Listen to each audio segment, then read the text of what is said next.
बिस्मिल्लाहिर्रहमानिर्रहीम। अस्सलामु अलैकुम वरहमतुल्लाहि वबरकातुहू। मोहतरम नाज़रीन किराम, बांग्लादेश के अंदर तबलीगी जमात में जो इंतशार का वाक़या पेश आया है, उसी के ताल्लुक से मुसलसल बांग्लादेश के किसी न किसी आलिम दीन की कोई तहरीर सोशल मीडिया पर आ रही है। एक तहरीर फिर मंजर आम पर आई है, जिसके अंदर बड़े बड़े उलमाए किराम के नाम एक पैगाम जारी किया गया है। आइए नाज़रीन किराम, वो तहरीर पढ़कर हम आपको सुनाते हैं। दारुल उलूम देवबंद अकाबिरीन और शेखुल इस्लाम हजरत मुफ्ती तकी उस्मानी साहिब दामद बरकातुहुम, हजरत मौलाना इलियास घुम्मन साहिब दामद बरकातुहुम, हजरत मौलाना खालिद सैफुल्लाह रहमानी साहिब दामद बरकातुहुम और हजरत मौलाना सुफियान कासमी साहिब दामद बरकातुहुम। मोहतरम अस्सलामु अलैकुम वरहमतुल्लाहि वबरकातुहू। मैंने आज तक कभी ये महसूस नहीं किया था कि तबलीग के इख्तिलाफ में कलम उठाऊं और लिखूं, लेकिन जो कुछ बांग्लादेश में मेरे सामने हो रहा है वो दिल दहला देने वाली हकीकत है। जाहिरी तौर पर दो मुसलमान आपस में लड़ रहे हैं, दोनों अमामा पहने हुए, साफा बांधे हुए। मैं ये समझता हूं कि अगर आज मैंने इस हकीकत को न लिखा तो अल्लाह ताला मुझे माफ नहीं करेगा और दारुल देवबंद का हक अदा नहीं कर सकूंगा, क्योंकि बांग्लादेश में तबलीग की वजह से दारुल देवबंद का नाम बदनाम हो रहा है। मैंने अपनी जिंदगी के 8 साल दारुल देवबंद में गुजारे हैं और मैं इस तरह से दारुल देवबंद के खिलाफ प्रोपेगेंडा बर्दाश्त नहीं करूंगा। आपको वाकया याद होगा जब बरेलवी हजरात ने हरमैन शरीफैन को एक खत लिखा था, जिसमें दारुल देवबंद के काबिरीन को काफिर बनाने की कोशिश की गई थी, नाउज़ु बिल्लाह। और उन्होंने अपने आवाम को इस बात पर कायल भी कर लिया था। कुछ वक्त के लिए हरमैन शरीफैन के लोग भी इस बात को मान गए थे, लेकिन जब इसकी वजाहत हुई तो पूरी दुनिया ने देखा कि बरेलवी हजरात ने कितना खतरनाक और बेबुनियाद काम किया था। आज बांग्लादेश में भी तबलीग के नाम पर यही कुछ हो रहा है। मैं ये वाज़ेह करना चाहता हूँ कि मैं दोनों ग्रुपों के साथ नहीं हूँ और मैं इस बात का कायल हूं कि हकीकत की तरफ आना जरूरी है। बांग्लादेश में दारुल देवबंद के फतवे का गलत इस्तेमाल हो रहा है और ये फतवे हर मस्जिद और घर तक पहुंचाए जा रहे हैं, ताकि एक गिरोह को गुमराह साबित किया जा सके, जिसकी वजह से हम एहतिजाज करने पर भी मजबूर है। एक गिरोह के अमीर पर पाबंदी लगाने की बात की जा रही है और उस पर मुख्तलिफ एतराजात और हमले हो रहे हैं।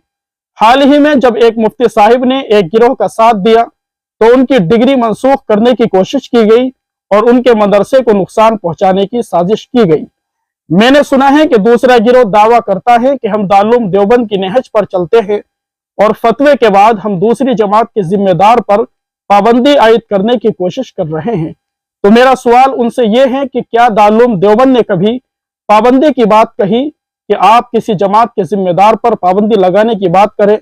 अगर अच्छे से तहकीक की जाए तो फतवे में ऐसी बहुत सी बातें हैं जो दोनों ग्रुप के लिए हैं, क्योंकि वो बात दोनों ही ग्रुप के अकाबिरीन बोलते हैं। बस फतवा एक बड़े जिम्मेदार के नाम से इसलिए दिया गया ताकि अगर वो संभल जाए तो शायद उनसे सीख कर पूरी दुनिया के तबलीग के अहबाब सीख जाए। मैं जिम्मेदारी से दूसरे ग्रुप से ये कहना चाहता हूँ कि दारुल देवबंद दोनों ही ग्रुप के जिम्मेदारों से मोहब्बत करता है और दोनों ही ग्रुप को अहले सुन्नत वल जमात समझता है, दोनों ही ग्रुप को अल्लाह वाला समझता है। तो आप कैसे एक ग्रुप के खिलाफ इस तरह से अपना रवैया अदा कर रहे हैं? हजरत वाला ये सवाल जो मैंने ऊपर किया, मैं बांग्लादेश में हर उस तबलीगी भाई से करता हूं जो शिद्दत पसंदी अपनाते हैं। मैं आपसे दरख्वास्त करूंगा कि आप बांग्लादेश आए और यहाँ की नाजुक हालात को समझे। अभी हाल ही में हजरत मौलाना इलियास घुम्मन साहिब दामद बरकातुहुम आए हुए थे। मुझे यकीन है कि हजरत ने इसका तज्जिया किया होगा। इख्तिलाफ इंतजामी मसले पर था, जिसमें दारुल देवबंद ने साफ और वाज़ेह तौर पर कहा था कि हम किसी एक गिरोह के साथ नहीं हैं, यह सिर्फ तबलीग का इंतजामी मसला है। फिर क्यों दारुल देवबंद का नाम अपने मफाद के लिए इस्तेमाल कर रहा है एक गिरोह? अल्लाह ताला हमें हिदायत दे और हमें हक को समझने और उस पर अमल करने की तौफीक दे। मेरा इख्तिलाफ हमेशा से तबलीग के अकाबिरीन से रहा है और मैं हमेशा सवाल करता आया हूं, जैसे जिहाद की आयत को अपने ऊपर फिट करना, अपने तरीक़ेकार को ही सही समझना, सिर्फ अपने उलमा को ही इज्जत देना, उलमा किराम की तनख्वाहों के बारे में रवैया और ऐसे ही बहुत से निकात जिनसे मैं कभी खुश नहीं था, یہ اختلاف صرف کسی ایک شخص کے خلاف نہیں تھا بلکہ یہ تمام تبلیغی اکابرین کی سوچ کا حصہ تھا، لیکن اس کا یہ مطلب نہیں کہ ہم ان کے خلاف تلوار لے کر کھڑے ہو جائیں۔ اس مسئلے میں دارالعلوم دیوبند نے پیش قدمی کی اور الحمدللہ کامیاب بھی رہا، جس میں تبلیغ کے سب سے بڑے ذمہ دار نے رجوع کیا، خاص طور پر علماء کی تنخواہوں، مدارس اور مکاتب کے معاملات کے حوالے سے، اور یہ دارالعلوم دیوبند کی ایک بہت بڑی کامیابی رہی۔ رجوع کرنے والے نے نہ صرف دل جیتا بلکہ یہ بھی دکھایا کہ جب بڑے لوگ ٹوکتے ہیں تو انسان کو اپنے فیصلوں پر نظر ثانی کرنی چاہیے اور رجوع کر لینا چاہیے۔ اس کا یہ عمل ایک سبق ہے جو ہمیں بھی سیکھنا چاہیے کہ اختلافات کے باوجود ہمیں ایک دوسرے کی عزت اور رہنمائی کا احترام کرنا چاہیے۔ میں بھی یہ جاننا چاہتا ہوں کہ کسی بھی اختلاف یا مسئلے کو حل کرنے کا بہترین طریقہ ہمیشہ باہمی بات چیت اور صحیح فہم ہوتا ہے، تاکہ اس اختلاف کو ایک مثبت رخ دیا جا سکے، اور اس میں دارالعلوم دیوبند کی رہنمائی ہمیشہ ہماری رہنمائی کا ذریعہ رہی ہے۔ اللہ تعالی ہمیں ہدایت دے اور ہمیں حق اور حقیقت کی طرف رہنمائی فرمائے۔ جیسا کہ پوری دنیا نے دیکھا کہ شیخ الاسلام حضرت مفتی تقی عثمانی صاحب دامت برکاتہم نے زبردست جواب دیا کہ بھائی بدگمانی نہ کرو اور بدزبانی نہ کرو، لیکن بنگلہ دیش میں تبلیغ کے حوالے سے بدزبانی تو چھوڑے، آپ دارالعلوم دیوبند کا نام لے کر کسی پر پابندی عائد کرنے کی بات کر رہے ہیں، ایک جماعت کو گمراہ کہہ رہے ہیں اور ایک جماعت کے لوگوں کو مسجد میں داخل ہونے کی اجازت نہیں دے رہے ہیں، ان کے خلاف احتجاج کر رہے ہیں۔ یہ تو بالکل دارالعلوم دیوبند کے نہج کے خلاف کام ہو رہا ہے۔ ہمارے قائد حضرت مولانا سید ارشد مدنی صاحب دامت برکاتہم نے ہم سے بنگلہ دیش میں کیا کہا تھا؟ انہوں نے فرمایا تھا کہ دونوں جماعتیں درست ہیں، کسی کو گمراہ یا کافر کہنا اپنے اوپر عذاب لانے کے مترادف ہے، اور یہاں ایک جماعت کے ذمہ دار کے خلاف پوسٹر بنائے جا رہے ہیں اور ان کے لیے پھانسی کا مطالبہ کیا جا رہا ہے۔ یہ تو ایسا ہے جیسے اپنے پیر پر کلہاڑی مارنا۔ آپ ایک غیر مسلم کے لیے یہ حرکت نہیں کر سکتے، اور یہاں ایک مسلمان کے لیے یہ سب کچھ ہو رہا ہے۔ میں دارالعلوم دیوبند کے اکابرین سے یہ درخواست کرتا ہوں کہ حضرت کسی بھی طرح سے آپ یہاں کے گروہ کو سمجھائیں کہ وہ ہمارے فتوے کا غلط استعمال نہ کریں، اور بہتر یہ ہے کہ ہم اپنی ویب سائٹ سے یہ فتویٰ ہٹا دیں، ورنہ یہ لوگ مزید لوگوں کو شہید کریں گے۔